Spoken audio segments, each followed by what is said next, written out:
For the players.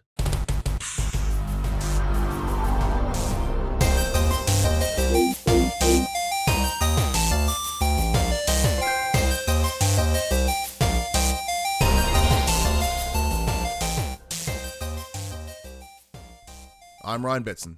I'm Max Cooper. And this is For the Players, the PopCulturists PlayStation Podcast. Over 40 years of playing PlayStation and 12 plus years in that games community combined. I'd like to thank you for joining us in this PlayStation conversation. This PlayStation conversation happens every Monday morning at 8 a.m. on podcast services, including Apple Podcasts and Spotify, and 9 a.m. on those YouTubes. If you'd like to join us in future conversations, you can. Come and check out our socials, Facebook, Discord, Instagram, and X. All of those links can be found in the description below. If you want to join the conversation as it happens, head over to twitch.tv/thepopculturists, where we can watch us record this show live, where you can jump in the chat and become part of the show. If you want to support the show, you can. Tell your friends, tell your family about this PlayStation Pod. If you are listening to us on podcast services, be sure to give us a 5-star rating and a written review. If you watch us on YouTube, be sure to like, subscribe, leave a comment below. I endeavor to answer every single comment. And if you want to support us financially, you can at patreon.com/thepopculturist, as well as our merchandise store, popculturist.com/shop, where you can buy shirts and other assorted shit with our logos on it. Man, we are both just collectively knackered, it seems. Yeah, I've got to stop staying up so late playing video games. Yeah. Well, actually, that brings into a question that I have been contemplating, Max. So, what's going to sound like a really first world complaint, because it is, and then I'll expand. So, right now, we've hit that window again where we have just games coming out of the wazoo. Mm-hmm. There's games everywhere. Mm-hmm. And now, granted, I don't spend like every waking minute that I'm not like working playing games. I play games a lot, but like nowhere near as much as I theoretically could, using like the idea of every spare minute. And I'm at this point where I'm like, I'm not overwhelmed. It's not quite the work. So I was listening to a podcast earlier today, and they were discussing this idea of like, remember there was a time when we were kids, and you know you would go weeks or months without no new game coming out. You know, if you think back to like, what was the example they used? Then the original NES had 800 games total, where we've had that this year. You know, like already in PlayStation, because it's just everyone's making games. So, my question for you, Max, is how do you balance your gaming time with your life so you can maximize it? Huh. Well, I just don't play games during the day. I don't play games until my kids go to bed, unless I'm playing with them.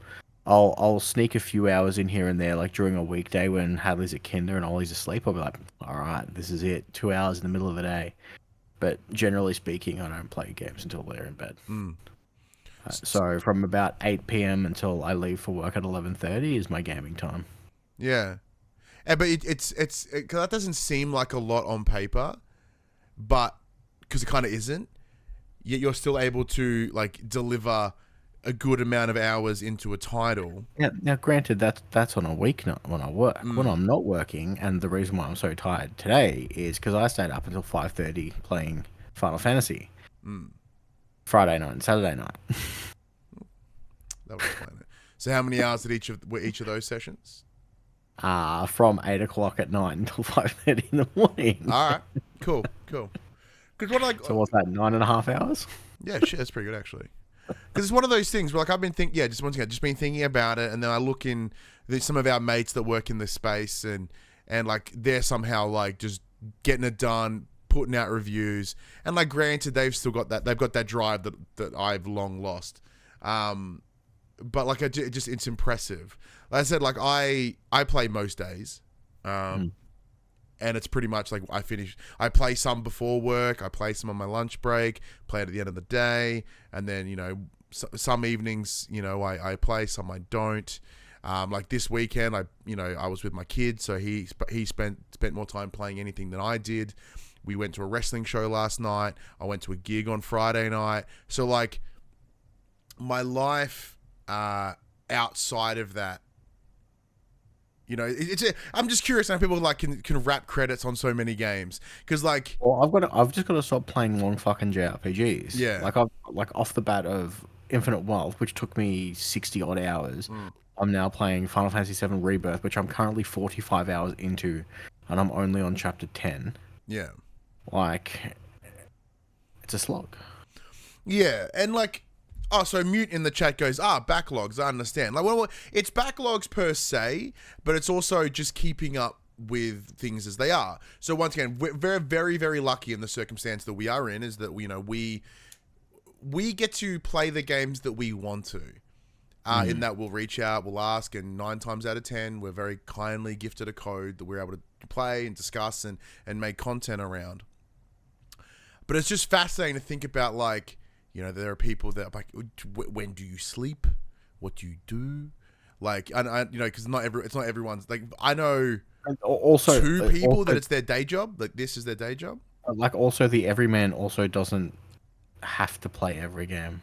Oh, I'm mostly talking about our media space, but like the average person, they'll just tend to play the game, like whatever one they've picked up. And that's another thing that's been interesting as well. Like, as we say, you know, as we say at the spiel at the start of the show, I've been working in games coverage for the better part of a decade, easy. So, like, how I look at games and how I consume games is very, very different. You know, so no longer am I in a position where I can only play 3 games a year because that's all I buy. Like, our world is very, very different. And but with that luxury comes that hindrance of, well, right now, what am I playing at this very moment?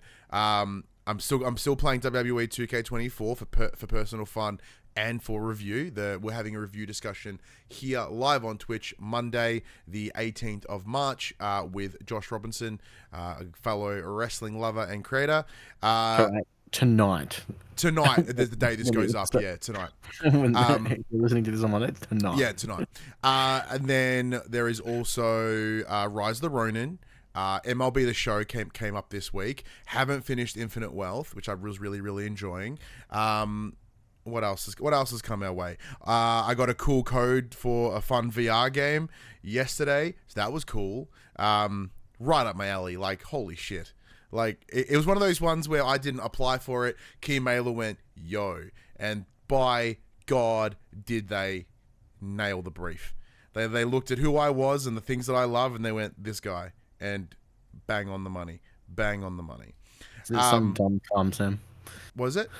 Is it some dumb farm sim? Oh, it's exactly a dumb farming sim. It's incredible. You know, and then there's like I did ask for the gas station simulator code for the new DLC, which you can go check out a Let's Play of mine here on the YouTubes. It's the new Tidal Wave DLC where you go from Route 66 to a tropical island. I can talk about that in a little bit, what we've been playing. But like, that's just games that I've had access to in the last like 2 weeks. That's excluding the likes of Helldivers, which I do want to continue to keep playing because it's fun as hell. And then they're constantly pushing these new updates. I played Helldivers 2 the other night for the first time in ages. Yeah. So good. It's brilliant. And like, I logged back in, and because it's just, you know, it's perpetual game, and even if you don't play, you still get like the rewards. I came back and it's like, boom, you suddenly have 140 medals. I'm like, I had 280. It's brilliant. What a game. Yeah, I maxed out their premium pass. Yeah, like the first one that we got when we received our codes. The second premium pass looks mid as some of the guns in that, but I'm rocking this fucking fire shooting shotgun. I'm just like taking out dudes left. Oh, so good. Yeah. So good. And like, it's for me, that's like someone with, you know, pretty crippling ADHD. Like, it's tough for me to jump between games. I've got to like kind of sit with one because I know the second I step away from it, like, it's kind of done. Like, as much as I love Infinite Wealth, I think it's done for a while. As much as I'd love to go. Which is kind of why I refused to start playing Final Fantasy until I saw credits on Infinite Wealth. Because I'm like, I know I'm not coming back to this if I don't see it through now. Yeah, because like, it's this tough position where, like, you know, I love what I do and I'm no complaining, and like, it's that balance of like, well, how much time is appropriate time, and so on and so on. You know, I always wonder how people rip through as many games as they do, or how many people rack up so many hours in whatever game they're playing, like whether it be Fortnite or, you know, a friend of mine, was playing. I played a game of Helldivers with them. I was like level, I don't know, 13, and they're like level 32 or some bullshit. Then when the PlayStation Wrap rolls around at the end of the year, it's like, oh, I played 3,000 hours of Diablo 2. Cool. Yeah, yeah. And like, don't get me wrong, I've somehow put like, well, not somehow, I know exactly how I did it. I've put like 60 hours into Gas Station Simulator. Like, not like, that's collectively over the time I've owned the game, not my recent playthrough. My recent playthrough is most of that. And like, it's one of those things where I guess it's that prioritization. Like, I'm spending time with a game that I probably shouldn't, you know, instead. Well, I think I've said it in the past on this show, but like, take my Steam log for Final Fantasy 14 online. Final Fantasy 14. So this is for I think I'm on my like 5th account, and my playtime's sitting at 1,800 hours. Yeah, but you've not played that in a while, eh? I haven't played it in a while. The last time I played it was the 9th of August 2021. But I've still put 1,800 hours into it, and this is my 5th account. So they're probably all roughly, you know, good 1,000 hours plus. But I have to get my money's worth. It was a pay to play. Like, you most definitely did. I know. But yeah, once again, it's tough to balance all those things in the week, and especially yourself now with like 2 kids and a partner. Like, I've got a partner, my kid comes for weekends. Is this just a long-winded segue as to you justifying your purchase this week? No, which isn't in the room, by the way. I should probably go get that. No, and we'll get to that in just a moment. But it was just it's something I've been pondering on. I'm like, I feel like I do put like not like a die-hard amount of hours into games, but enough to like put dents in them. But I never feel like I'm actively keeping up. It's kind of crazy. I started this year strong. I finished I rolled credits on like 4 games in like the first 2 weeks of the year, and then I think since then I've rolled 2 more credits. Well, actually, I haven't even updated my list. I should probably do that, because like I do keep a running tally of like games that I've played. Actually, I've not updated it since I played Last of Us Part 2. I've played a number of games since then. Probably should do that. I don't have my phone on me with my list. But yeah, I guess because you know, sort of the LinkedIn conversation around that, Max, is like, yeah, how's your week been? Yeah, it's been fine. Super over split shifts at work. Oh yeah. But we booked a holiday this week. Lovely. We're going away. Where are you going? We're going to Philippe Island. Hey, penguins, koalas, farms. Are you good? Nearly dropped the can. Is this going to explode when I fucking open it? Oh, hope so. Let's do it. Do it for the vid. Do it for the content. No, we're good. Okay. Yeah, so we're going to Philippe Island. So I'm probably not going to be here that weekend. Yeah, when's that? The 19th, the weekend of the 19th of next month. So I think it's the 21st is the Sunday. Okay. 2 weeks after Easter. Sweet. I'll forget. Right when school comes back, we're going. Oh, okay. So hopefully it won't be as busy, because we haven't been on a family trip ever. Yeah. That's so that's a very good point, because like Hadley was born. Hadley was born just before COVID. Just pre-COVID lockdowns. Yeah. So yeah, you guys never really done anything, and then you got another little one so you've never gone on I think you've gone. Oh, actually no, you haven't. You haven't even gone to visit your parents. We did with Hadley. We've taken Hadley up. Okay. Like there was a we were visiting one of Ali's family members at the time as well. But there was like that 2 month of COVID freeness. Yeah. And we disappeared to Queensland with Hadley. But like, you know, it'll be nice. I mean, I've never been to Phillip Island. I love penguins. Hadley loves penguins. She's gonna have a blast. So my mum lives there, and I never go there. We booked an Airbnb. Oh, nice. We're gonna catch the ferry across and the ferry back, because no one wants to drive 3.5 hours. That's true. Like, so last time I went over, I did also take the ferry, and it was actually a really lovely experience. It was expensive, so I wouldn't do it every time, but it was quite nice. The ferry has gotten so expensive lately. Yeah. So we've got friends over in Sorrento that we used to go, like, every other visit. We'd go to Sorrento and they'd come to Queenscliff. And it used to be cheap. I think last time Mum was down, my sister lives over that way now. So Mum was like, "Hey, do you want to drive me to your sister's place?" I'm like, "Oh, let's catch the ferry. It'll be fun. You know, take an hour off the trip that I don't have to drive." And I looked, and for my car and the two passengers was going to cost us $290 one way. I'm like, Ooh. what the fuck? When did That seems a lot more. Like last time we went was not that. It turns out that the new ferry station in Queenscliff's been built, so they have to pay back the for their new digs. That makes sense. So fucking expensive. Yeah, gross.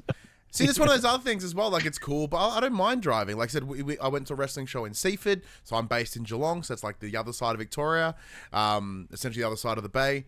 And yeah, that drive was a bastard, but like I liked it because I got to listen to podcasts and you know. Well, see, our issue is Ali. I like driving. Ali doesn't like me driving, and I get car sick if I'm not driving. Yeah, and I feel that. Yeah. So I try and just. So why doesn't Ali like you driving?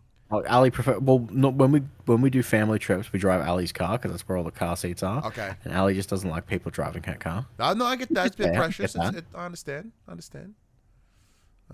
But that's cool. I'm glad you guys are like off doing a trip, which is cool. I'm gonna go fuck some penguins and. Oh man, see, there's the thing. So like during lockdown, obviously we couldn't go anywhere. That's when the Phillip Island Penguin Maduva started live streaming, like the penguins coming in off the shore. And like I used to watch a stack of that with my kid, and he loved it. And we're like, oh, well, one day we'll go, and then we just never did because I said my mum lives there, and it's just. Because that's the other thing, I can't like go there and just go to the penguins. Like I have to see her, and like she's my mum. Like I love her, and she's fine. It's just effort. It's just so fucking far away, and I don't know. Yeah. But to go alongside what you alluded to before, so one of the things I did in the early days of COVID for no reason, I just thought, why not? I put like $100 into assorted crypto, and then I kind of forgot about it. Like I have the app, and I check it. I would check it like once every couple of months. I'm like, yeah, what's it doing? So there was one time it was really nice, and then one time it was hot shit, and then recently it was really good again. And I was like, fuck, like. I was one of those feelings where I'm like, oh, do I take it out? Do I leave it? What do I do? Because I love the idea of watching it go up and down, and I always have that anxiety about pulling it out at the wrong time, and next thing you know, it's worth 3 times as much. So in short, I essentially like I said it's about to be. Well, yeah. So I essentially doubled where it's at, like from what I invested to what was now. The main thing is. You kept it for so long that you're not going to get taxed out the asshole on it. Yeah, well, I went from $100 to about $350, right? It's essentially where it was sitting at. So I was like, well, how long can this sit here? Let's do something with it. Like, it is essentially free money in that I forgot about it, so I didn't really account for it in my daily living. So if I use it to buy something, I'm not going to hate myself for it. So I made the decision. Because, you know, something that I've been wanting to do for a while, and with all my travels and stuff, I did go and pick up the PlayStation Portal, and there's a big reflection of Max. Look at it, you get double Max. Look at that, boom. The Coke can's frozen. It's exploding everywhere. But yeah, so I did pick up the PlayStation Portal. I did have a chat to our good friend Buddy who works at JB Hi-Fi. It helped me out. Took a little bit extra off it as well. But here it is, boom. The Portal. I dig it. Like the original principle was, especially off the back of my partner making comments last week, being like, "Yo, I don't want to just watch you play Gas Station Simulator," and I was like, "Shit," because like she's not going anywhere anytime soon. So I'm like, "Damn, I'm gonna have to adjust here. I'm gonna have to make an accommodation." 7 o'clock. Can you fucking go home, please? Yeah, it's like I have to play games for review. Can you like fuck off? Like, no, I'm never gonna do that. It is done. I don't want to cuddle. Go away. Like, no, I'm never going to do that, right? And it's just, so like, okay, well, let's work in the middle. Like, I want to take, you know, this could, in theory, be effective when I'm away. Probably not, but we'll try it. But I can also play it here. You on a smaller screen. What was that? Let me ignore you with a smaller screen. Yeah, and it's just, it's my inability to, like, I don't know, I things, right? It's just me being me. Like, this is a great ADHD device, is all I'm saying. But I'm very lucky in the house that I live in. My internet's pretty fantastic. So I have that what is it? HFC, like the high, yeah, like the coaxial high fiber cable, whatever it is. So I can't believe it's not NBN. Yeah, I can't believe it's not NBN. It's actually better than the NBN I used to have in my old house. So it's sitting around like 900 megabits on average, which is fantastic. So in terms of the experience within my house, for those that don't know, the Portal is a streaming only device. It has no local storage, nothing. All it does is replicate your PS5 onto the Portal through the use of the internet. Now, I hardline my console to my modem anyway because I have such sick internet. Why the fuck would I even use Wi-Fi to even remotely degrade that? No chance. Everything that needs to be in this house is cabled because this internet's incredible. So, that was part of the decision. Now I can play it in bed, I can play it on the shitter, I can play it wherever I want. That was kind of the idea. And that way Phoebe can watch her things, and I can play my gas station simulator. She's just sitting there watching maths and you're on fucking... No, thankfully she's not into those sort of shows. And like her choice of TV is very good. She does have exceptional taste. However, at her core, she is kind of a grandma, watches a lot of ABC, and I can only take so much ABC in my brain. She's really into the Downton Abbey? No, she's watching one recently. It wasn't Downton Abbey, but it was in a similar space. What was it? Handmaid's Tale. Wasn't Handmaid's Tale. I don't know. It was a bunch of pompous people being pompous, and I'm like, oh, this is one of them old timey. It was one of those, not Pride and Prejudice. There's a woman. She wrote lots of fucking. My brains keep saying Helen Keller, but it's not Helen Keller because she was blind. She was blind and deaf or whatever. What was it? Hang on, Sanditon. Apparently, Sanditon. No idea. Jane Austen. Yeah. That's the name. Not Helen Keller. She's most definitely not a renowned writer of old-timey romance books. She was just disabled, predominantly. Yeah, so that's fine. It's not quite my wheelhouse. But I will sit and enjoy it, when I can. This allows me to kind of like phase between the two. It's alright. I was watching. I've been rewatching Breaking Bad. I'm on hang on. I'm on like the penultimate episode, and Ollie's like, "This looks good. I think I should watch this." Oh my! Are you shitting me? Like, mind you, Breaking Bad. Like, turn it off. Straight up, one of the best shows ever made. And Ali should go watch it by herself and catch up to you because the show is fucking incredible. Then you guys can watch Better Call Saul together. Well, that's what you should do. That's what I'm doing. That's why I'm rewatching this for, because it's been a hot minute since I've seen Breaking Bad, and I want to watch Better Call Saul. We're in the same boat. So Craig, the mullet, he and we watched Breaking Bad together. About a year ago, 2 years ago, before Phoebe came into the picture. So that was our Thursday nights where he and I would have little bro dates and we would watch Breaking Bad together. We did it through lockdown and we watched Sons of Anarchy together. And then we started watching Better Call Saul, and then Phoebe came in and she became part of the clique, and she's like, I've never watched any of this shit. So we stopped watching Better Call Saul. And we started playing GM mode instead for whatever. Like, we replaced one real bets and shit with some other real bets and shit. And she was like, yeah, this other bets and shit sounds fine. So that's cool. Better Call Saul is exceptional. I love it. And I do like it. It's a very different show to Breaking Bad. But yeah, fuck, I'm tangenting myself. So with the Portal, I understand, like, if you go out there and you look at the reviews, you see the video impressions or whatever about people that have experienced the PlayStation Portal, a lot of them kind of,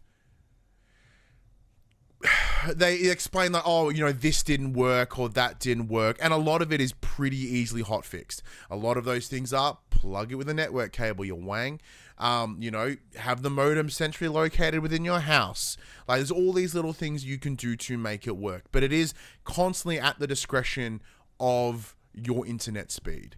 And thankfully, within the space that I have, it's great. There is most definitely a delay. It's not a lot. We're talking like, I don't know, 0.3 of a second perhaps. Like, you can sort of, it's visible in like if you put the cutscene on the Portal and on the TV, there is like the split second where the TV is faster than the device. Nothing too detrimental. I wouldn't play a lot of Twitch shooters on here. Like Helldivers is an example. Is something that I probably wouldn't really mess with just because you want that quick response time. But for games that I have been playing on there, like I even played MLB on it this week, which we'll talk about a little bit for what I can. The reaction times needed to hit the ball, probably not the best for the Portal.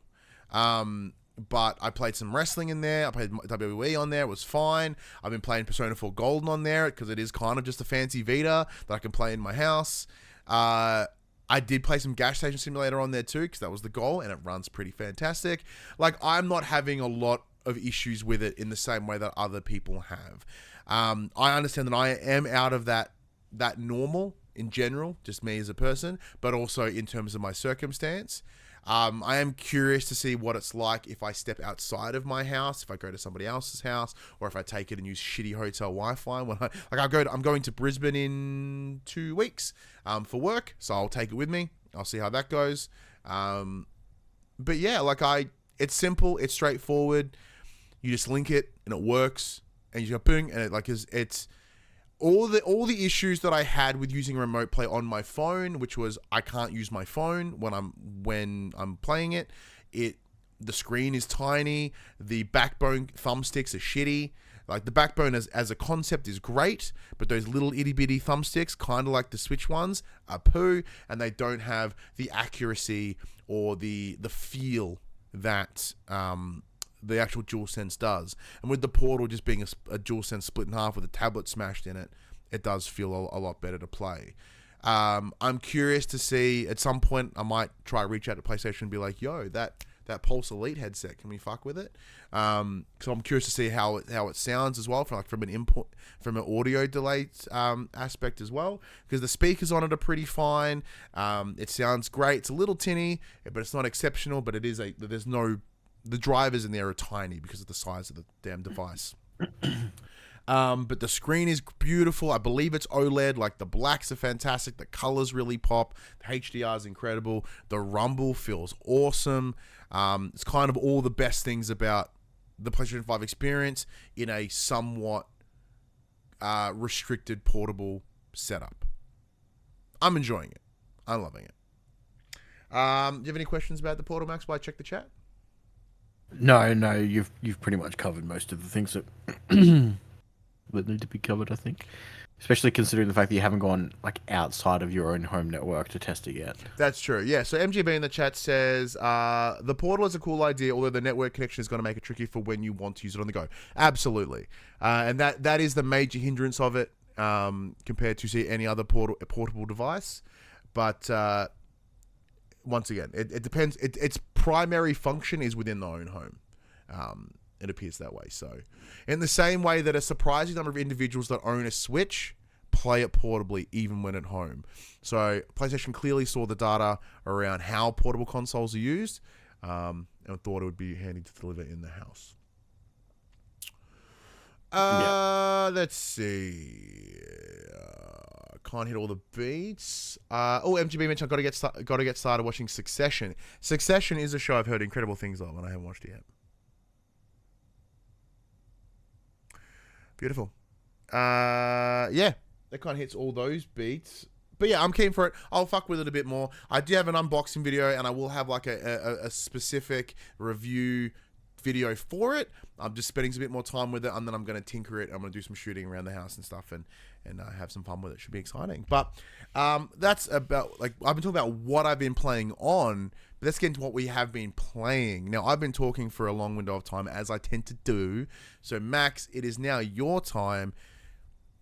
The answer is Final Fantasy Rebirth. Yeah. All I've been playing is Final Fantasy 7 Rebirth. So I am now significantly further in. I am playing completely different than how I started. So when I first started Rebirth, once I spoke about it last week, they kind of Ubisoft tower you, and then it pings all the areas around you of all the mini games and all the side missions and all the things you could do. In the first area, I 100% completed it and then moved on. Mm. I'm now getting to the point where I've realized that you can't do everything until you hit some of the story beats to unlock the rest of the map. Oh no. Because in a lot of the later stages, the maps are kind of cut in half and you have to beat story beats until you can unlock the whole map. Mm. So the first thing I do when I go into every zone is I ping as many towers as I possibly can. So I have everything open for me, ready to go. And then if I can, I hit all of the primal stones, which are the things that allow you to upgrade your summon materia. Mm.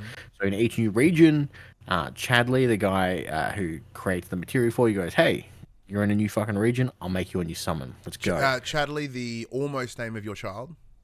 Yes. Tried really hard. They try really hard. So the first thing I do is do those, because there's three essentially altars that you have to kind of link to, and then as you hit all three, you kind of level up that materia. It gets new abilities when you summon it, and all that fun stuff.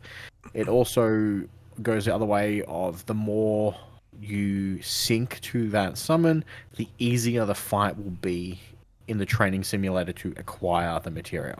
So it's a double-edged. It's worthwhile doing, because it makes the fight easier and it also strengthens it. So that's the first thing I do when I hit every region. Now I'm kind of just hitting the story beats, and I've realized that I'm probably just going to have to go back and do stuff as I finish, which is fun. And some of the areas I have found to be a slog. So one of the areas you go to here is Gongaga, which is a fairly small area in the original game. It's literally this tiny little blip on the world map. Here, it's this big open world bullshit forest of traps and mazes, and I didn't like it. It looks fantastic, but to navigate to where I needed to go was such a pain in the ass most of the time. I found it a very tedious area. So in the original Final Fantasy VII, one of the big things were, across all Final Fantasies, has been chocobos, which are those gigantic chickens that you can ride on. In 7, they had different colors, and different colors could do different things. So I think blues could cross water, greens could climb over mountaintops, gold could fly and do all the other fun stuff. So they've got that here. So in Gongaga, you get the green chocobo, but it doesn't run over mountains. It allows you to jump off gigantic toadstools that kind of fling you across the jungle of bullshittery. So you kind of have to navigate around, jumping and hopping through all these gigantic mushrooms to kind of get to where you needed to go. It's very confusing. It looked gorgeous, but it kind of got tedious by the end of it, of trying to navigate through. The world map's not great at showing like the kind of path you need to take to get to where you need to go. To hit all the towers and all that fun stuff. The changes that they've made as a story point of view from the original to here, to kind of make this new storyline, new timeline make sense, are absolutely fantastic. I just finished chapter 10, which is set in Cosmo Canyon. So Cosmo Canyon in the original game is very early on, and it kind of sets you up with the big whole story of like, this is our planet. This is what the live stream does to our planet. If that was to disappear, that the whole world would be destroyed. Yada, and it kind of goes through and kind of lays out the big picture plan of what's happening.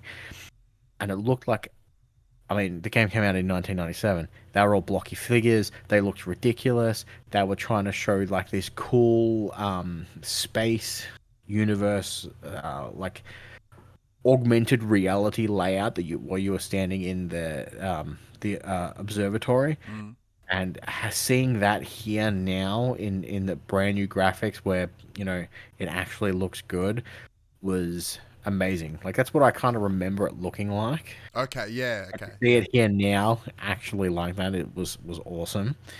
So yeah, I've been having an absolute blast with it. I'm still getting through as much as I can with the side quests and stuff. They are helpful. It does introduce a lot of new characters, or at least fleshes out their story and character a little bit more, which is absolutely fantastic. Queen's Blood is still a time sink for me, which is the new card game that they introduced. In Cosmo Canyon, I spent a lot of time. You get flying chocobos in the canyon, and there's a bunch of mini games where you have to fly around and pop balloons and fly through targets, and I'm like, yeah, this is my jam. I'm just gonna do this for a while. So I'm still doing a lot of the side stuff, which is fun. Yeah, the story changes have been great. I'm really enjoying them. And I think I'm getting nearest to the end. As far as I'm aware, I think there's 14 chapters again. My playtime is sitting at about 45 hours at the moment. Now, granted, I haven't 100%ed every area yet, so I've still got a fair bit to go back and do. But I'm certainly not golden pathing it either, so it's meaty. It's been good. Is it living up to the expectations of you as a Final Fantasy VII fan? I am enjoying this more than I enjoyed Remake. Ooh, how so? But that's due to the fact that there's more to explore. Like Remake is just in Midgar. Like it's a very self-contained little thing. Whereas this, although it's not a true open world game, they're open zones, and then you kind of once you go to the next zone, you just open up that map. So it's not completely open world in the way that the original game was, where you kind of just you can get in your plane and just fuck off. You can't quite do that. But yeah, it is good. I'm very thoroughly enjoying it. And like I said, the changes that they've made are very fascinating and interesting. So yeah, it's been good. Fantastic. I'm looking forward to seeing where and how they end this one. Because I honestly don't know anymore. I thought I knew exactly where it was going to happen, and I don't think it's going to be that. And have you passed that point? No. I'm heading towards that point now. Okay. And I have a feeling with how far I've still got to go, it may not be that point. Interesting. Cool. But yeah, it'll be interesting to see what they do and what they change, because there's been some crazy changes that I did not see coming, and I'm like, whoa, that's intense. Nice. So, that's good. Yeah, I'm glad you're enjoying it. Because I yeah. I know the expectations for yourself are quite high with Final Fantasy, as you know, being very close to home for you. One of your I mean, the team's nailed it so far. So good. Is there anything? But yeah, that's it? I mean, I played a little bit more of Thingo. We can say we've been playing. So Rise of the Ronin. Yes, that was the thing I was going to say. Sorry, I've been playing a little bit more Rise of the Ronin. Not as much as I should have been, but I mean, that's all I can say about it. Yeah, we can't talk anymore about Rise of the Ronin. I'm still playing it. Our full review will be dropping at 10 p.m. on 10 the p.m. 21st of March. However, you can go check out our preview video. It is on this YouTube channel. It is on this podcast feed. Go have a listen. We discussed about the first hour and a half, essentially, of Rise of the Ronin. But yeah, we'll leave that discussion over there. The last thing is, as you mentioned before, shout out to PlayStation Australia for providing us the code. I'm playing MLB The Show on Xbox. Yeah, so that was a ton of fun. So let's get into that, because we can talk about it now, because the game is pretty much out. All I've done is installed it. Yeah. I haven't had a chance to play it. So big thank you to the team at PlayStation Australia for providing us, as Max said. So most people may or may not know, I back in the day, I was a huge baseball fan. Like, I have been playing baseball games since MLB The Show 12. So 2012, about 12 years. Holy crap. So when the email came through this week, being like, yo, are you guys, wanting to play MLB? Like, you're going to cover it? I'm like, yeah. So I was having a chat with a good friend of the show, Paul James from Player 2. So he and I will be doing some combined review content for Player 2. We'll be maybe doing a review chat and maybe some written stuff as well. That's going to be fun for me. I haven't written stuff down properly in ages. My entire day job is writing stuff, so I know what I'm talking about. But I didn't check out last year. I didn't check out MLB The Show 23.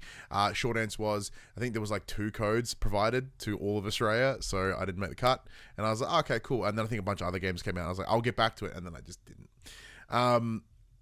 a lot of the same things that you've experienced previously in MLB The Show is here, whether it be Road to the Show, which is their campaign. You have like Diamond Dynasty. You have their version of like factions. And I think Diamond Dynasty is their card equivalent. They have a factions mode where you create a team and you run it. You've got like a story mode. This year, they're talking about two things in particular. They're talking about the rise of women playing baseball, as well as, it feels weird saying it, the Negro League. So it's back in it feels so weird saying that as a white person. So there was this league back in the day that was, went during the whole, I'm going to say the racism time, but it's still kind of now, in the more predominantly racist time of, the colored individuals were given their own stands, their own seats, or not even allowed entirely. So a sort of sub-league was created, and they talk about some of the most prolific baseball players to ever play from that league. These are individuals that, had they been able to play in what was the MLB at the time, would have just smashed it. So hearing those stories is really cool. Is that I have been out of the loop on baseball for a while. I used to watch it mostly when I would work late shifts, especially my time at McDonald's, because with it all happening in the US, all the games happened at like 2 a.m. or whatever. So it would kind of bum me when I would wake up and then the result would be known. I'd go, oh, well, I'm going to watch the game if I know the result.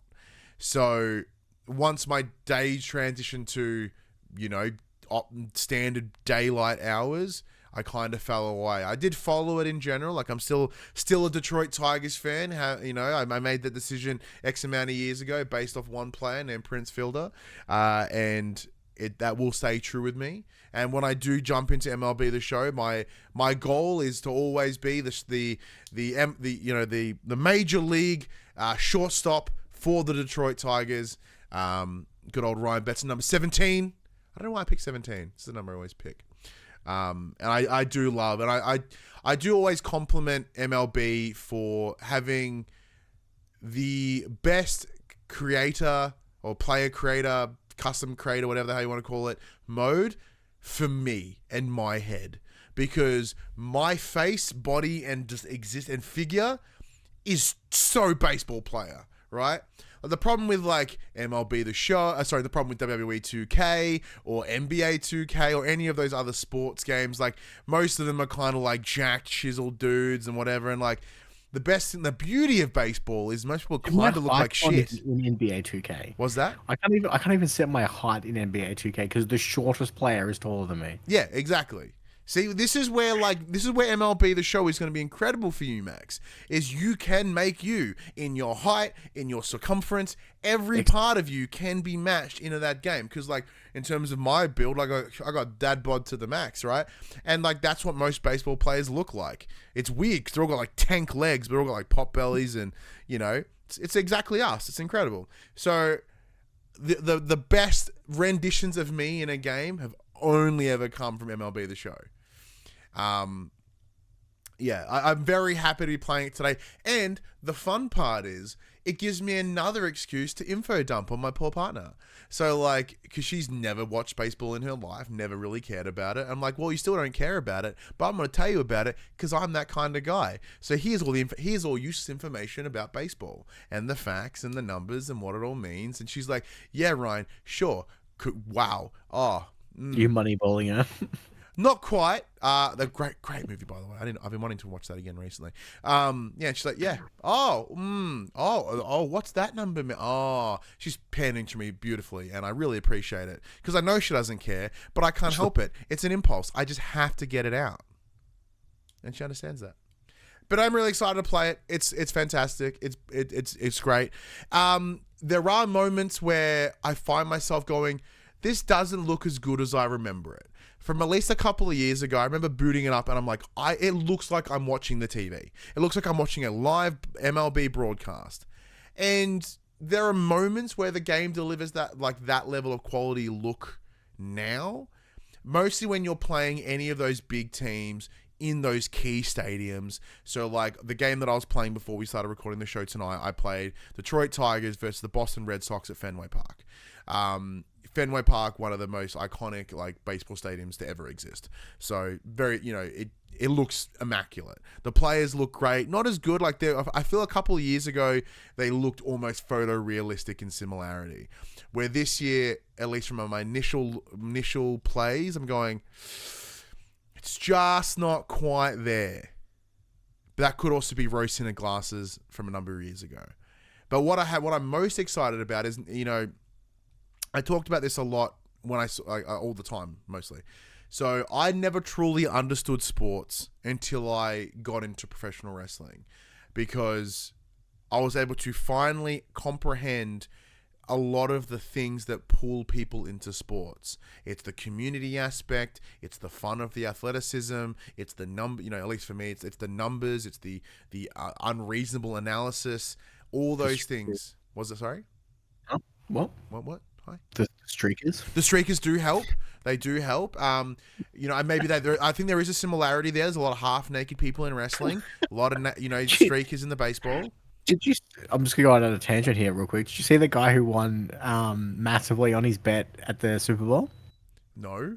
He bet that there was going to be a streaker, and he was the streaker. Yeah, and then he streaked himself and paid a $1,000 fine. Walked away with like $300,000. So coming into this now, and also diving deeper into the other parts of WWE 2K24, like their trading card version, their my gym, all those little things that I'm now loving a lot more. I'm hoping to translate that into MLB as well. I want to check out their like fantasy part. I want to check out their version of Ultimate Team and like their little trading card game. Like, it seems dangerous to me because I'm probably going to get really into it again, but I kind of am really excited to like fuck with it, which is awesome. And once again, it's picking a game that doesn't have an end, which is dumb, because I'm like, at the start of this show, we talked about how I'm just not rolling enough credits on games for whatever reason. And it's because I'm playing bullshit games like this that don't have endings. I'm just keep playing until I get bored, which is really, it's tough. But yeah, I'm really excited about MLB The Show. I'm enjoying with my time with it. I do feel I'm going to tinker with it a lot and probably play quite a bit of it. Absolutely. Doing a quick look at what I've also been playing this week. That is kind of about it, really. One thing I can talk about, though, I can't, in terms of a scored review, I can't do that. We don't do score reviews anyway, so it's fine. Is, as I mentioned, Gas Station Simulator, a game that I utterly adore for whatever reason. It's just the repetitive tedium that is running a gas station in a digital place. They have a DLC coming in the near future called Tidal Wave that essentially takes everything about Gas Station Simulator and puts it in a tropical island. So no longer you're on the dusty roads of Route 66. You are now on this tropical island. I assume it's Hawaii because your gas station is named Aloha. So yeah, they've changed a couple things. No longer is there a customer satisfaction meter, where customers are happy, so you get a percentage and whatever. Instead, you now have this giant volcano called Crunchamunchu who inhabits the island, and he is the one that dictates the level of happiness in the island. So you appease him by doing good consumerism, and then he won't vomit lava everywhere and fuck up your day. They've taken away a lot of the barriers that would previously exist. Pardon me, and that, certain things won't unlock unless you get to certain levels, and you have to achieve these objectives before you can get to that. Like, some of those things are gone. That, the major objective of the campaign, quote unquote, would be, do this, do that, have this many customers in your fuel station, serve this many customers at your register, have this many people use your toilets, so people use your shower or your scuba equipment, and it doesn't, like, some of those things. Was it, sorry? Fucking strangest gas station ever. It's a weird gas station. It's a whole thing. So there's that, and previously would be like, well, you can't get the scuba stuff yet because your gas station isn't level 3, so that's not going to be your list of priorities. So instead, you can kind of go at your own pace. You can focus on the part to the station that you want to, rather than being required to do this part, then the car wash, then the warehouse. Like the base game does set it up in a way that it tells you exactly the steps at which you need to do to progress. Where here you can kind of play a bit fast and loose with it, in that, like, well, I don't really want to prioritize this. I want to prioritize that because there's good return on investment over here. An example is, the fuel is pretty efficient. Like, you get kind of good money back, but the mechanics is where you get your most amount of return, because people pay stupid amounts of money to get their tires replaced, etc., etc.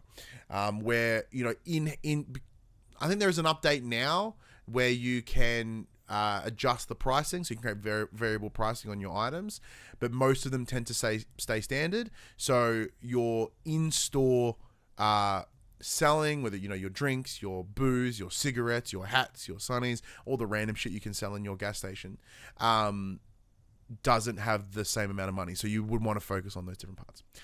Reverend Puck says, now there's Supermarket Simulator. I have also been playing that this week too. So I'm that kind of guy. But yeah, so that DLC is currently available only on the PC. The console is consistently behind. About a month ago, we just got the DLC for the car wash, for the airport, which was released on PC like a year and a half ago. So who knows when Tidal Wave's coming to consoles, but it is available on PC anytime soon. I'm tinkering about with it. There is that Let's Play on the channel. I enjoyed making it. No one's watching it, which is expected because our channel hasn't done Let's Plays in quite a while. But if you are interested, go check it out. I would like, both Max and I are keen to do some more Let's Plays. I know you've got a Ronin one in the works. We'll see what we can do about bringing that side of a little extra content to help supplement outside of just the regular weekly show. But I think that hits everything that we have been playing this week. So, Max, let's get to the section we call Inform the Players. We tell you about what happened this week in PlayStation. An hour later. Holy shit. Mm. Well, these are the extra and premium games coming to your PlayStation 5 this Tuesday. For extra titles, we have NBA 2K24 coming to PS4, PS5. Marvel's Midnight Suns, PS4, PS5. Resident Evil 3, what a banger, PS4, PS5. Lego DC Super Villains, PS4. Mystic Pillars Remastered, PS5. Blood Bowl 3, PS4, PS5. Super Neptunia RPG PS4 and Dragon Ball Z Kakarot PS5. Your premium titles are Jak and Daxter The Lost Frontier on PSP, Cool Borders PS1, God's Eater Burst PSP, Phoenix Wright Ace Attorney Trilogy PS4, and JoJo's Bizarre Adventure All-Star Battle R PS4, PS5. I feel like that's a shorter list than usual. It is a shorter list, but it's actually a pretty good... I mean, NBA is a pretty good grab, considering the fact that it's the new one. Resident Evil 3, great. Marvel's Midnight Suns was pretty good. I enjoyed my time with it. Blood Bowl 3 is hilarious. See, yeah, look. It gives fantasy football, the game. Oh, it's so good. Like, it's one of those things where everyone's like, Blood Bowl is fantasy football in the truest sense, as in it's fantasy, as in it's orcs versus elves, and people fucking die. And because at its core, NFL, gridiron, whatever you want to call it, is just fancy chess. And like they've replicated that in Blood Bowl, because Blood Bowl is a Warhammer spin-off minis game, like a tabletop game. It's fucking awesome. I love that. Like, I love playing the tabletop version of it, and I love the digital. I really enjoyed Blood Bowl 2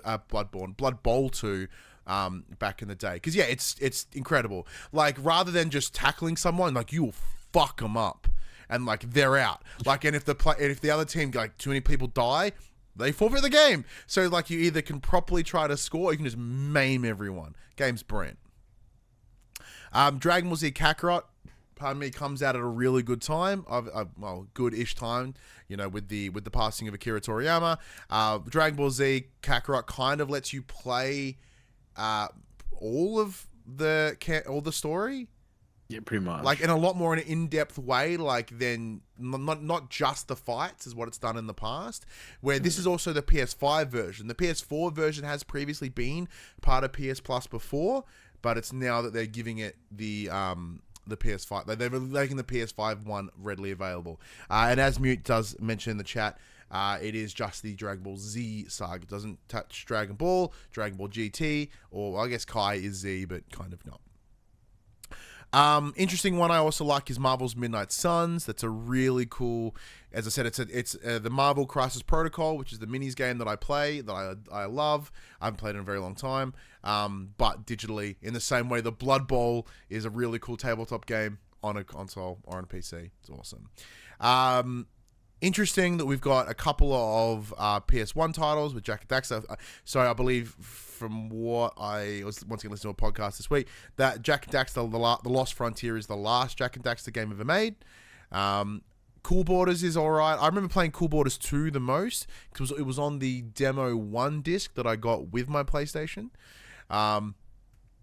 Phoenix Wright, Ace Attorney has been around forever. It's a remake and it's now available. I found out this week, Max, same podcast. If you like, look, this PlayStation podcast is okay, but if you want a really good one, go check out Sacred Symbols. It's incredible. They were discussing that the reason that there is such a trickle of old games on the part of the premium is it's one dev team that is porting all of it. And I forget their name, but like every release that has come through premium that is an old PS1 game or PSP game, Vita ported, they have done it. Fuck's sake. So, like, it's really impressive that one team is doing it and they've been able to do it, but also, why the fuck is only one team doing it? Why? It's crazy.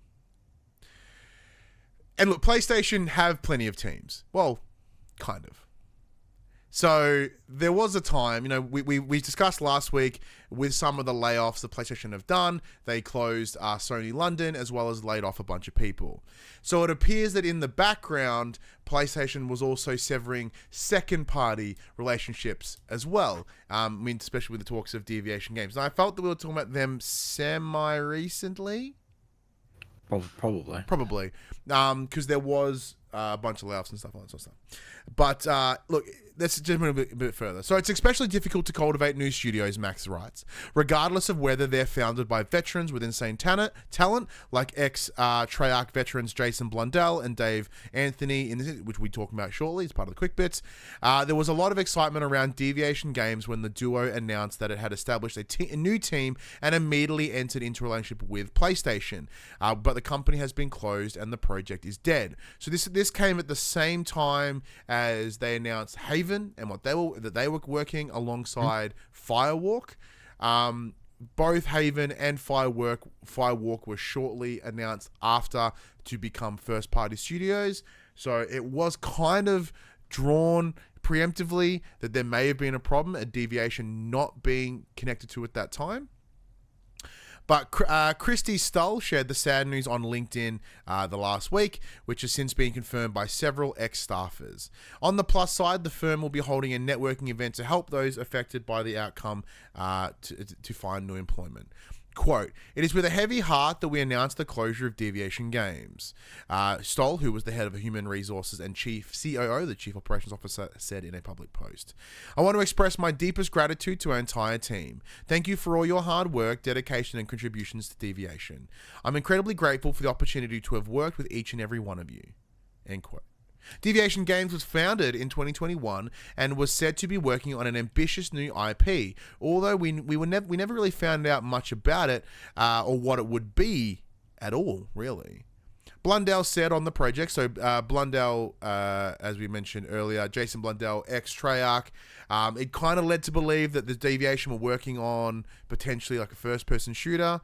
But yeah, so they've come out and said, "We're not afraid to say that our ambitions are super high, but we're setting out to make a huge content-rich game with a focus on a lot of action and a lot of energy. But let's leave it at that for now, and hopefully it won't be long before we can share more." This is what they said about the project previously. However, that never came to be. I think what we reported on semi-recently was when Blundell left Deviation, and now he's actually employed within PlayStation Direct, and appears to be heading up another team of a lot of ex-Deviation individuals. So has there been some sort of issues within Deviation and PlayStation, but what they were kind of working on may have been intriguing enough for them to take some key workers and build it internally? How do you see this, Max? It's a weird spot. I personally don't know much about it. I haven't looked much into it. I remember there was a time, I think it was Blundell and someone else, they were essentially looking at making a standalone Call of Duty, like essentially a standalone Call of Duty Zombies game. Yes. By the ex-makers of, I believe, I can't think of the guy's name, but he was with Infinity Ward and he moved to Treyarch. So he'd been making Call of Duty games for ages, and then he was like, we were going to do a standalone Zombies thing, and then it never came to be. It sucks that, you know, as a studio who's been around for what, 2.5 years, 3 years, to not even be able to put out their first piece of, you know, their first work before the studio gets shut down. It must be. It's just one of those things of like, you know, they were partnered with PlayStation. Did they not budget their time well? Did they not budget their what they were given to work with well? Like, how crazy of a dev cycle were they looking at to get something out before they could, you know what I mean? It must be a very rough situation, especially for, you know, a lot of these new studios are closing down before they even release their first thing. And you know, you look at the new studios who have released something, going back to who was it that released Callisto? No, that the EA title last year, the Immortals of Avium, Avalanche. Avalanche with Immortals of Avium. You know, they had such high hopes for it, and then it kind of just, unfortunately, they didn't see the sales that they were expecting to see, and, you know, now they've kind of disappeared into the sunset, which is a shame. And it must be so hard for you know, it seems to not matter how big a name or how high the pedigree is of people making these studios. In this current climate, it seems like they're all doomed to fail. Yeah, look, it's a difficult. It's a very horrible way to look at it. No, it seems to be what happens, though. You are kind of correct. Like, the challenge that I see here is there are some individuals that when you see their name connected to a project, you go, ooh. You know, an example would be Ken Levine. Pardon me, as an example. Blundell is one of those people. And you go, oh, this individual is part. Another one is Stig. Whatever we called him Stigmatism in our group chat. But yeah, you know, he's off making new shit. We'll talk about that. Like, there are particular names that stand out that you go, oh, I'm curious to see what they're doing. But when I hear about this new studio that's being created by this, you know, the producer of blah, the blah, blah, blah, blah, like, it makes me feel like all those really shitty, scary movies, style movies, like, from the producer of Scary Movie 2 comes a shitty film. And I always, like, it doesn't have that impact for me at all. Like, it's not going, ooh, you know, from the writers of blah, and going, so it doesn't have that appeal for me when these new studios come into place. For me, it's proof in the pudding, right? Like, if you deliver on it and it's awesome, then not that I'm some tastemaker in what I have to say matters, but like, then you get my attention. So with Deviation Games, they forced us to give them their attention, right? In the same way that you know, because they came out at the Game Awards and said, we're working on this thing with PlayStation.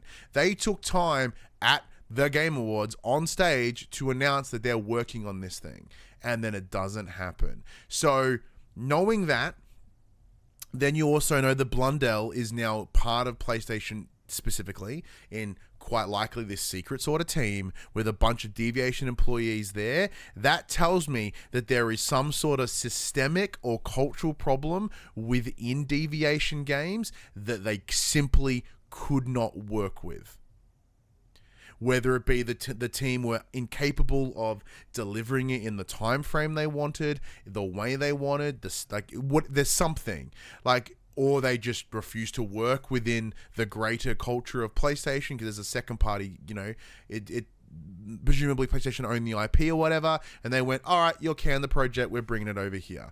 In the same way that, I think Destruction All-Stars is a second party IP, and that was worked within Lucid, and then it went somewhere else, and then they're like, nah. Because Lucid were going to be working on Twisted Metal, and they went, Destruction All Stars was kind of poo. We're pulling that from you, and then they couldn't get it back off the ground. So it makes me wonder, and whether we'll ever hear the other side of it, who knows? But I do want to know what that melting pot is for them to not even be given the chance to release their first title. You'd at least, because you can't determine a studio's worth or capability until they release something, truly. So there is a poison in that well. There is something in there that caused them to pull it down. Tinfoil hat time, Max. Tinfoil hat time. Let's talk about some firmware updates. Exciting. So following just over a month of beta testing, Sony has now rolled out the latest PlayStation 5 firmware update to all. It is now available to download. Here, as per the PlayStation blog, are all the new features that were included. We have controller speaker enhancements. The controller speakers can now produce higher volume sound, because that's what we all wanted. Yeah. Allowing you to hear in-game sounds and voice chat audio way more clearly through your DualSense controller. I don't think I've ever had the fucking speaker turned on. It was the first thing I turned off. I have it on, and if it's around clarity, sick. If it's just volume, fuck that. Because it is kind of a not very good speaker, so adding more volume to it just makes the distortion louder. And there are some games where it's kind of cool, once again playing MLB The Show, the speaker will. So when you have all the crowd noise, obviously. You jackass. Yeah. Hey, batter. But you hear, so there's a coach on the third base who is the one that tells you when to run or whatever, in a standard baseball game. So you're hearing them. You're also hearing the catcher, sort of the ref behind you, being 1 and 3, ball, the 2 strikes, you hear that in the controller because you're in, it does help that atmosphere of you're there and they're right around you, which is kind of cool. But just more volume ain't good. Improved noise cancellation. So the mic input quality on these controllers has been improved courtesy of a new AI machine learning model. Background noise from button presses and game audio are suppressed, resulting in a better voice chat experience for all those people using voice chat with their controller. AI. People really need to change how they speak about AI, because this is what AI has been doing for years. Players watching share screen in full screen mode can now use pointers and emoji reactions to interact with their host's gameplay. I have never used that feature. I use SharePlay all the time. I know I did it with you when I was like, hey, I'm stuck in Prince of Persia, help me out. And you're like, you shit, this is what you do. And then I went, it won't work because the game's not released yet. The game's so I had to video call you because it was poo. But yeah, so you use it all the time? How so? A friend of the show, Zell, he likes just being in chat and not necessarily playing games. So he'd be like, hey, what are you playing? Nothing. He's like, have you got, obviously we don't, he was watching me play Final Fantasy the other day. He's like, damn, that looks good. I'm like, yeah, it does. Because it is. Looks real good. Yeah. And that's through streaming, through him streaming through my console. So, yeah, or if I'm playing Dark Souls or Bloodborne, or he watched almost all of my gameplay of Elden Ring when I played Elden Ring, and sometimes it's like a one-person Twitch stream. Yeah, a one-person Twitch stream with no delay. Well, that's great because we predominantly do a one-person Twitch stream anyway, except for this stream is a handful of people. Thank you, love it. You can now adjust the brightness of your PlayStation 5 console's power indicator. Well, you can turn the beep down. You can turn the light down. You can finally game in secret. Unicode 15.1 emoji is now supported. You can now use them in all messages. Don't care. The DualSense and DualSense Edge controllers were updated, as well as the PlayStation VR2 headset, VR2 Sense controllers, and the Access controller, all to improve stability. Sweet. They have once again improved the system software performance and stability, because it's not a firmware update without that. We've improved the messages and usability on some screens. Additionally, later this month, a PlayStation app update will enable users to enjoy share screen interaction on the app as well. That's dope. Great. That's dope. If they can find a way to connect PlayStation Stars to your actual console, that would be double dope. Because No, you know what would be good? Just assume that I want to be signed up for all the fucking things running on PlayStation Stars. I shouldn't have to be like, oh, I'll do this one. Just fucking assume that I'm going to do all of them, and then if I don't do them, I don't do them. But don't punish me for doing one, but going, oh shit, I forgot to activate that one. Just give it to me. Actually, I'm gonna do a quick see if there's a opt-in setting. Oh look, there's even one for MLB The Show. Just play the game. I've been playing it all afternoon. Yeah, but you didn't opt in. That's true. But I want my digital bat. It's the same. Oh, for what? Final There's Fantasy. a PlayStation Portal one.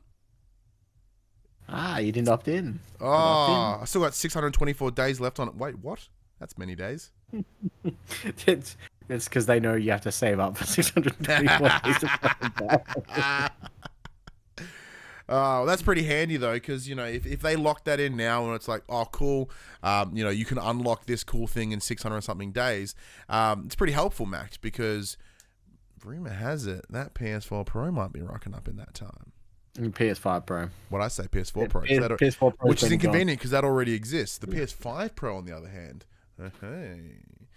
So, Max, the heavily rumored PS5 Pro will feature a GPU upgrade, apparently, of up to 3 times faster than your current PS5, allegedly. So, Insider Gaming and YouTuber Moore's Law is Dead states that the PS5 Pro documents were posted to Sony's developer portal, and screenshots we chucking about. Oh, Ali just fucking ran past me with pancakes and ice cream. What a bum. And I'm like, no, I don't want fucking pancakes and ice cream. Thank you very much. What a poo. I know, right? Pancakes too. Yeah. Screenshots have been shared with them that suggest the upgraded console will deliver significant improvements over the original system. The PS5 has access to 10.28 teraflops of graphical power, but it's been reported the PS5 Pro will have more than triple that at 33.5 teraflops. All the floppage. Which, back on at the time, teraflops mean a whole bunch of nothing, really. It's potential. But, the Xbox Series X has the potential for awesome teraflops, but if only it had games. I don't want the one that you've half eaten. Oh, she's giving you your leftovers now. Yeah, I know, right? That's marriage. That's lovely, right? I'll have someone unfinished here. It'd be rude to eat pancakes and ice cream in front of everyone. So that, quote, works out to be 45% rendering performance improvement over the PS5, end quote. Then, the PS5 Pro will offer 3 times as much ray tracing performance, all those reflections, and in some cases 4 times as much, while also utilizing the PlayStation Spectral Super Resolution system. Rumors suggest that this is machine learning technology for image upscaling. So first-party developers under the PlayStation Studios banner have reportedly had access to the PS5 Pro dev kits since October of 23, while third-party teams received them roughly 2 months ago. From the spring, that's the US spring, so our autumn, it's said that these dev kits will be identical to the model Sony plans to ship in the public, so they come in the coming months. Of the dev kit. Shit, not the fucking full release. Insider Gaming understands Sony is targeting a holiday 2024 launch, but there's a chance, quote, the date could be changed due to the lack of first-party games released on PS5 this year. Sony is yet to confirm or even hint at the existence of a PS5 Pro, but following confident reporting from multiple sources over the past year or so, it certainly seems like the hardware manufacturer has an upgraded PS5 model in the works. This fucker's launching with GTA 6. Oh, no doubt. No doubt. Like, there's your time. Once again, with the lack of first-party releases this year, as we kind of know, they pretty much front-loaded the year with them, with MLB. Woo. But also Helldivers, Last of Us Part 2. There's not much for the rest of the year. Wolverine's next year at best. Excuse me. Unless something drops secretly, it's one of those things. Now, the challenge that I have, Max, I just bought a Slim. So am I going to buy a Pro? Probably not. and we've discussed that, you have no interest in a Pro. But if I can get better frames consistently... That's the thing. Am I going to get better frames? Is it going to fuck the performance mode off? And is it just going to get rid of performance and fidelity mode and just be like, it's just one mode. You now get 4K 60. Congratulations. It's one mode and it's awesome. Yeah. That's it. But that's not the case. I'm still going to, I got a real concern about Dragon's Dogma 2 comes out this week. Mm-hmm. Apparently, it runs at an uncapped 30 frames on average at about 24. Rad. There is no performance mode. There is one mode only. It's that mode. Yeah. I don't understand. I'm not a game developer. I don't know what goes into it, but I don't understand how you can't, at this point in this day and age, give us a stable frame rate, whether that be 30 or 60. And it's one of those things as well. Like, a standard has been established that 30 at 1080 should be fucking achievable. And if you then bump it up, or 1080 60 should be the fucking bare minimum. Or if you really want to, 1440 at 60, because that way you get the benefits of a close upscale to 4K would look fantastic. Or if you do have those variable refresh rates, that 45, which is still not the best, that bumps it, so it allows you to cap at 120 really well. But the answer should be 1080p 60 is your minimum. If you're releasing a game from fucking 2023 onwards, yes, it's 2024, you should be doing that as your bare fucking minimum. 4K 30 is okay. I could work with that. That's your minimum if you want 4K. But we're at a point where 60 is what it should be. And then they're like, this box will be able to do 8K. I'm like, I don't give a fuck about 8K. PS5 says 8K. The box on my PS5 says 8K. But it's irrelevant because no one's making anything for it. Well, that's the thing. Point? The teraflops is it's, and the same when they talk about the 8K, right? It's the potential of the unit. I can play 8K at 10 frames per second. Fucking whoop-de-doo. What's the point? No. Yeah, no. So I doubt very highly. I had this conversation with Ali today. I'm like, even if I had the disposable income to warrant buying another console, I probably wouldn't. Yeah. I didn't upgrade my PS4. I ran a base model PS4 all the way fucking through the entire generation. Probably gonna do the same thing here. Yeah, I switched to the Slim purely for transport. Not because I wanted the new console, but it and then you bought a transportation device to play, so you don't have to transport. Yeah. It's a thing. It's never the last of us. Quotations. Yeah, rumor has it The Last of Us. Yeah, the rumor has it The Last of Us Part 2 Remastered is the next PS5 game Sony plans to port to PC. According to the leaker, who correctly shared that Ghost of Tsushima Director's Cut would be coming to the platform prior to the official announcement, the user who goes by Silk Knife on Twitter suggests the port will be revealed next month, though there'll be a, quote, longer than usual period between the announcement date and the release day. Sony has generally opted for somewhat quick turnarounds when announcing PC ports of its PS5 and PS4 titles, with most coming out around 6 months after the first announcement. For example, Forbidden West Complete Edition was confirmed for PC last September and will launch this coming week.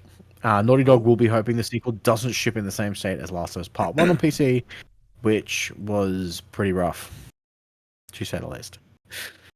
Yeah, so the key thing around that is who's handling this port. That's the question. Yeah. There's no discussion around that at the moment. If it's Nix's, we should be okay because the Horizon one, although not perfect, was still very, very good. Forbidden West, haven't seen. We'll wait and see. Hopefully it comes through. Keen if I can put it on PC. The turnaround time on this, well, once again, technically it's quick, but also not really because Last of Us Part 2 came out in 2020 and the port came out earlier this year. I guess technically they are reducing the time frame of the console release to the PC release. I think Last of Us stands in a very precarious spot in the sense that it is now so out there in pop culture due to the TV show and all of that stuff. They kind of, while it's in the hype zone for lack of a better term. The Probably zeitgeist. the zeitgeist. Yeah, it's good to get it out now. Yeah. Give the PC players a chance to play it. So with I think Let them ruin season 2 for themselves. yeah, pretty much. So I think shooting for Last of Us the season 2 wraps up real soon, and the series is dropping early next year. So it is a bit. You'd think they'd drop it later in the year to close that gap, but now if they drop it semi soon in the next couple of months, like let's say the next 6 months, well, it comes back into the year. It's kind of fine. It's enough time people to play part 2, get irrationally angry, and then watch, and then forget, then watch the series. I'd play it on PC. I wonder if Ashley Johnson will get like a whole new set of hate mail. Oh, straight up, absolutely. For all the PC, for all the PC players this time around. It's hard. Yeah. Quick bits. Aspire apologizes for the Star Wars Battlefront Classics horrible launch. Do you have any more specifics around this? Because I haven't. The servers are a whole fucking dumpster fire of bullshit, and that's almost impossible to play, apparently. Awesome. Yeah. Awesome. Sea of Thieves tops the PS5 pre-order charts. Good, because that game is sick. And, I am contemplating grabbing it again now for the PS5, because I had a blast with it on PC. And, I played it pre-launch at PAX on an actual fucking pirate ship. It was a whole cool experience, and I was bummed that I could never really play it. But bringing it over here, still the best time. Fantastic. Love it. Stiga Musen, that's his name, of God of War 3 fame. He was the game director on that one. He's opening a new studio called Giant Skull. Once again, so he's kind of a name that I went, oh, okay, I'm curious to see what you're going to do, but I'm not going to follow it and wait and see what he does. This one cut me deep, Max, and it fucking hurt. Marvel Spider-Man, The Great Web, a multiplayer spin-off game, which we know to have been canned as through the Insomniac leaks, which I didn't know because I didn't read the leaks. So when I saw this trailer, I got really fucking excited, and then I remembered that it got canned. I went, oh. So a trailer dropped this week, essentially showing what would be a 5-person multiplayer Spider-Man game, which, as I said, it breaks my heart. But see, the thing is, it looked like it was just fucking Gotham Knights, but instead of grappling hooking around, I was just Spider-Man swinging. Yeah. It's still going to have everything I hate about those games in it. The only difference is I can swing around. As long as the swing mechanics were going to be okay, you could have fun with it. Oh, I'm not arguing that at all. If it is anything like Gotham Knights, probably why I got canned. Okay, cool, poo. But for me, the part that breaks my heart is that I could have played multiverse, whatever Spider-Man with my son. That is what's been taken away. Not from me directly. They didn't say "fuck you, Ryan" and take it away. That'd be horrible and very specific. You could play Marvel's Avengers with him. It's got Spider-Man in it. He can swing around as Spider-Man. You can fucking jump around as Hulk. It's not the same. But because that game was poo. But look, yeah, this I sent him the trailer and I said, "Hey, bud, check this out. It's not coming, but wouldn't it have been cool?" Why? Why would you do that? Because why would you do that? I sent it before I remembered that it got canned. If I'm being honest, I was really excited. I thought it was DLC. I was like, "Fuck yes," and then I forgot. And it's good to disappoint your children sometimes. But yeah, he and I, we would have smashed this fucking game, and I would have loved to have done it, but sadly, not the case. Sea of Stars adds local co-op in a new update, which is cool. Sea of Stars fucking ruled, and it was a great little throwback RPG. And adding some local co-op would be cool. Would I play it again? Probably not. I enjoyed it though. Story DLC is heading to Prince of Persia: The Lost Crown. I'd be keen to play that again. Bit more of that. And finally, in the quick bits, Summer Games Fest is kicking off June 7th. So be sure to see individuals coming on stage announcing a new studio and not releasing a game, of what we've heard so far, what we've experienced so far. Upcoming titles this week. We have Hi-Fi Rush, March 18th. MLB The Show 24, March 19th. Although it's available now if you have the Honkin' edition. Yeah, if you had the Fancy Pants edition, you got it early. Alone in the Dark, PS5, March 20th. I kind of forgot that this game was coming, like, because it was meant to drop October of last year. Right after Email Play On. Let me forget. Dragon's Dogma 2, PS5, March 22nd. That's got Max's weenie. Rise of the Ronin, PS5, March 22nd. It's got everybody's weenie. The Legend of Legacy HD Remastered, PS4, PS5, March 22nd. No one's weenie. And Grandia HD Collection, PS4, March 26th. Weeby weenie. Which is, I think, technically not next week. It's the week after. No, it's the week after. Spoilers. Look, obviously for me, MLB The Show is a biggie. Rise of the Ronin, you'll hear about our thoughts in the coming week. Hi-Fi Rush has my attention because it was like the only critically acclaimed, well, kind of received game that Xbox have released in fucking years. And it's kind of different because, like, was it Tango? And Tango did... They did The Evil Within, I think. Yes, they did. And they did Ghostwire Tokyo. Yeah, so like it's tonally completely different to what they've done in the past, and that is why it certainly has my attention. And Alone in the Dark, I played the demo and went hands-on I played the demo and then went hands-on with a different section over at PAX. And a big throwback lover of Alone in the Dark, A New Nightmare on PS1 and 2. I'm very interested to see what they do with Alone in the Dark. Should be exciting. And I think Dragon's Dogma is the only one that's getting you kind of excited, isn't it, Max? Well, Dragon's Dogma and Rise of Ronin. Well, Ronin, which we can't speculate on. We can't. Yeah, Rise of yeah. All right. Well, big thank you to everyone for checking out this long one this week. Hot. It's been a blast. It was good. How'd you feel? That's still a bit of self-assessment, Max. How'd you feel the episode went this week? Long. It was long. I really need to shut the fuck up. Did Bears in Space ever come across the consoles? Because apparently that launches on March 22nd too. Currently still on PC only. PC only. That game looked awesome, and we had the opportunity to go like do some cool stuff with it at PAX, but because it was only on PC, I did feel disingenuous if we were to cover it because it's just not our wheels. Not our jam. Not our jam. Says the guy who's been releasing Let's Plays on PC and spoke for... I picked the things we do. Yeah. It's no gas station. I know that the larger interest of gas station simulator is very small, so it's fine. Oh yeah. But someone to have an opportunity to go interview the team behind Bears in Space, like that should go to someone that can actively for sure. give it its best. Yeah. Speaking of giving your best, we've given a fine job. Thank you everyone once again for checking out this week's episode. I say it pretty much every week. Time is the most precious thing we have in this world, so thank you so much for choosing to spend it with us. As we go back to the start of the episode, we're talking about like, how the fuck do people have time to do all these things? Yet you somehow made time to listen to this show and get all the way to the end, presumably. We really, really appreciate it. And look, we would do this show with, anyway, but it's even better when we get to share it with all of you.